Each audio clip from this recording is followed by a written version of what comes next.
Halo, kembali lagi di channel YouTube kita Trijaya Pertama Futures Learning Center atau TPFS Learning Center. Oke guys, di kesempatan pagi hari ini kita kembali bertemu membahas mengenai analisa fundamental dalam trading forex. Jadi untuk kalian yang masih bingung, yang masih kurang paham apa itu analisa fundamental di trading, khususnya di forex ataupun di gold, di pagi hari ini kita akan bahas bersama Dion. Oke, jadi dari Dion, apa sih analisa fundamental? Jadi fundamental itu kalau menurut aku, fundamental itu berdasarkan dari berita ekonomi negara. Ya. Karena setiap negara itu punya beda-beda analisa. Ekonominya. Betul banget. Jadinya kita tahu yang mana yang high impact buat USD Atau buat gold. Nah, jadi teman-teman, seperti di video kemarin kita sempat bahas kalau di trading forex terdapat dua teknik dalam menganalisa. Pertama itu teknikal dan kedua fundamental. Nah, bagi teman-teman yang mungkin belum terlalu oke atau belum pas gitu di teknikal, nah salah satu untuk trading bisa dari fundamental. Oke. Tapi kalian jangan pernah mengambil analisa dari fundamental aja. Yap. Kalian juga harus pelajari teknikal juga. Walaupun memang di teknikal kalian lemah, fundamental kalian kuat, kalian bisa memahaminya dengan apa? Banyak, kita bisa googling, itu banyak banget analisa-analisa teknikal. Ya. Lalu kalau kalian mau belajar tentang analisa teknikal, kalian juga bisa hubungi di kontak kita nantinya. Iya. Jadi nanti kita bakal ngasih tahu secara jelas. Nah, jadi ada baiknya bisa dikombinasikan antara teknikal dan fundamental. Nah, Yon, di analisa fundamental kalau teknikal kan ada banyak. Ada RSI, ada stokastik, ada moving average. Kalau di fundamental sejauh ini ada berapa sih? Ada 5 sebenarnya, 5 tuh yang inti. Yang inti ya? Nah, Apa tuh, Yon? yang pertama kita lihatlah tahu the Fed interest. Ya. Jadi ketika petinggi the Fed berbicara, di situ nanti candlestick bakal naik atau turun. Ya. Terus yang kedua ada CPI. CPI itu inflasi. Jadi kita tahu inflasi suatu negara. Kayak suku bunganya. Lalu yang ketiga apa lagi? Nah, yang ketiga setahu itu ada non-farm payroll. Jadi pertumbuhan ekonomi dalam suatu negara. Jadi pertumbuhan ekonomi itu juga bisa mempengaruhi market forex. Karena kita tahu forex itu adalah trading berdasarkan pairs mata uang. Gitu ya. Oh, betul banget. Tapi Ya.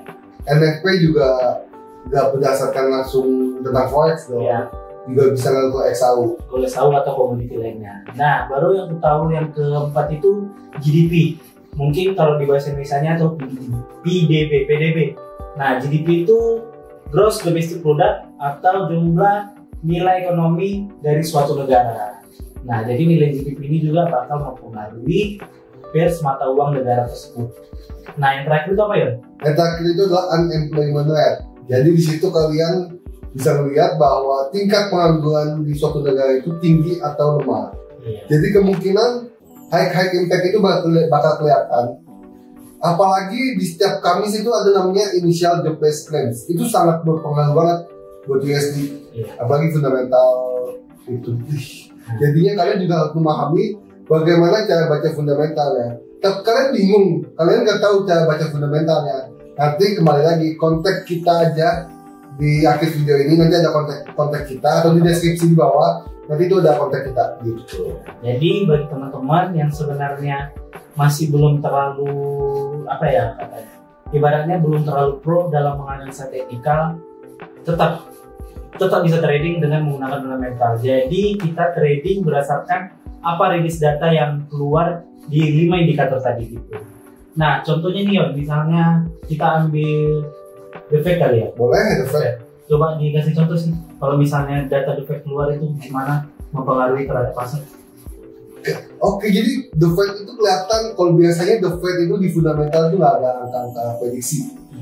Karena kita langsung mengacu kepada petingginya langsung Speech. Betul. Jadi kita ketika beliau berbicara di depan umum, kita harus standby di trading kita, di MetaTrader kita, dan kita juga harus mendengar apa yang mereka bicarakan.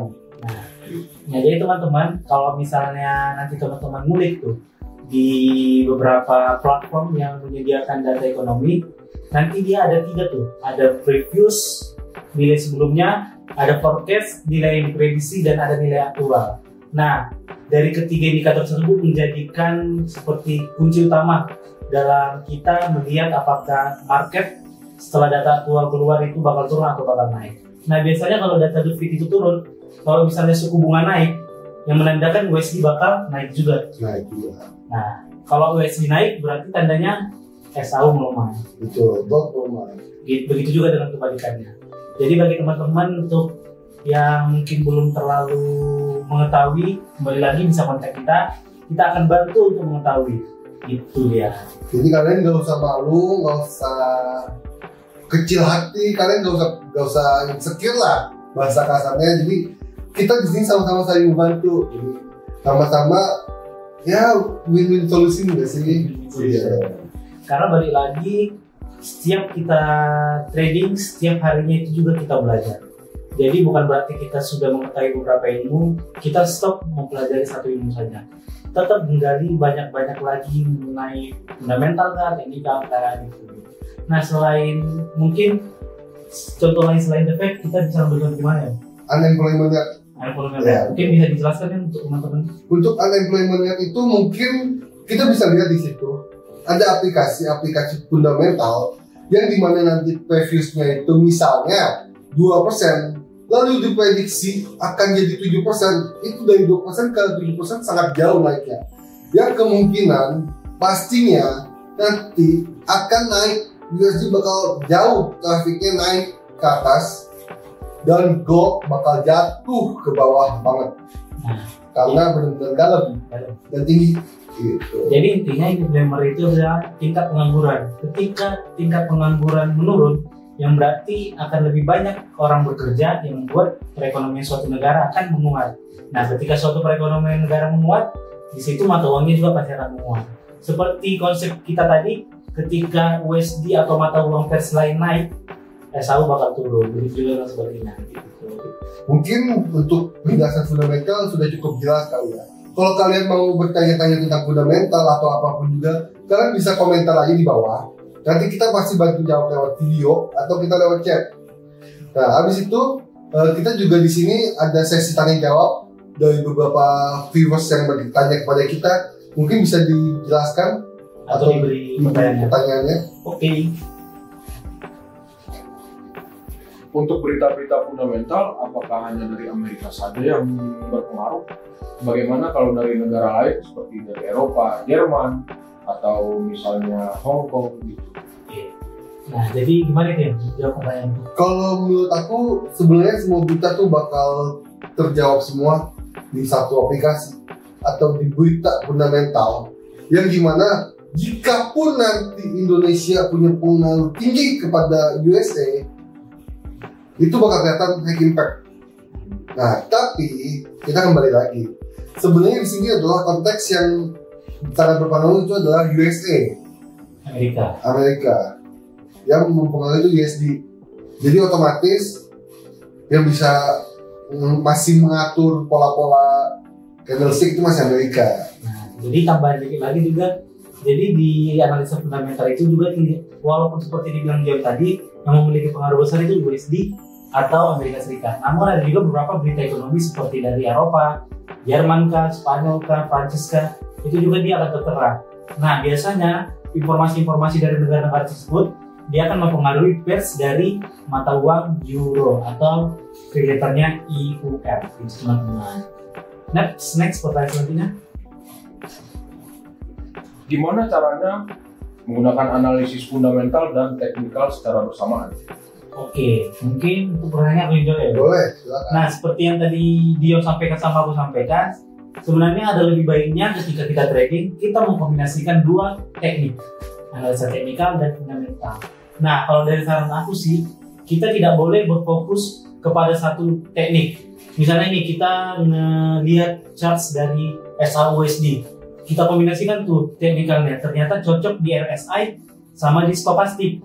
Dia udah membentuk pola yang membentuk bakal arahnya sesuai dengan teori dari kedua teknik tersebut. Tapi kita menghiraukan ternyata ada berita nih, misalnya Jerome Powell speech, yang dimana ketika zero point speeds, nah di situ harganya bakal berubah arah, tidak sesuai dengan teknikal. Jadi bagi aku sendiri bisa menggunakan teknikal, tapi juga kita memantau rilis berita dari fundamental. Nah, kalau dari saran aku lagi, biasanya sejam atau 2 jam sebelum berita rilis, sebaiknya kita tidak terlalu mencolok untuk ke teknikal. Jadi kita lebih baik menunggu momen di berita rilis itu teman-teman. Oke. Tapi kalau menurut aku tambahan, kalau kayak gitu bisa. Tapi lebih baik lagi ketika nanti kalian ketemu teknikal yang tepat sama fundamentalnya, itu kalian sangat-sangat pasti profit sih. Iya pasti. Pasti banget profit itu sih. Gitu. Jadi tetap dipantau si fundamentalnya ataupun si teknikalnya. Gitu. Mungkin ada lagi pertanyaan atau sudah cukup? Sudah cukup. Oke teman-teman. Jadi mungkin kita akan akhiri sesi bincang-bincang kita pada pagi hari ini. Semoga apa yang kita sampaikan, aku dan dia sampaikan, bisa menjadikan kita lebih mengetahui trading, terkhususnya analisa fundamental. Balik lagi untuk teman-teman, jika masih ada yang bingung ataupun masih kurang mengerti apa yang kita sampaikan, bisa kontak kita nanti di layar ini atau di deskripsi. Oke, mungkin Akhir kata kita say sorry jika ada kata-kata yang salah. Jangan lupa untuk apa tuh? like, Komen, and subscribe. Oke teman-teman. tapi di-share juga dong. Iya. Subscribe-nya ada di bawah, tombol warna merah. Kalau bisa kalian nyalain loncengnya, yang bunyinya. Oke. Oke. Jadi mungkin cukup itu aja yang bisa kami sampaikan. Selebihnya kami ucapkan terima kasih banyak sudah mau mendengarkan video ini. Thank you. Salam profit. Salam profit.